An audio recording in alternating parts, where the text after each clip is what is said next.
Isang mister na kagagaling lang sa trabaho ang biglang nainggit sa kanyang asawang nanonood ng TV. Nagdasal siya sa Diyos, "Lord, maaari ba minsan na ay pagpalitin mo kami ng katawan ng misis ko para maranasan niya ang hirap ng trabaho?"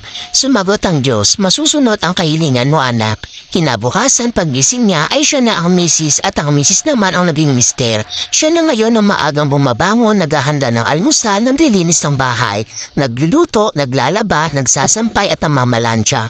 Maghatid sundo sa mga bata, magbabayad ng bills ng tubig, ilaw, internet, mag-alaga ng bata at magligpit ng mga kalat. Mag-budget ng sweldo na iaabot sa kanya na dati siya ang nag-ientrega. Noon niya nalaman na masigit na mahirap at pagod maging misis. Kinagabihan muli siyang nagdasal, "Lord, patawarin po ninyo ako kung nainggit ako sa aking asawa. Ngayon ko nalaman na mas mahirap at pagod pala siya kaysa sa akin. Ibalik niyo na po kami sa dati na ako ang mister."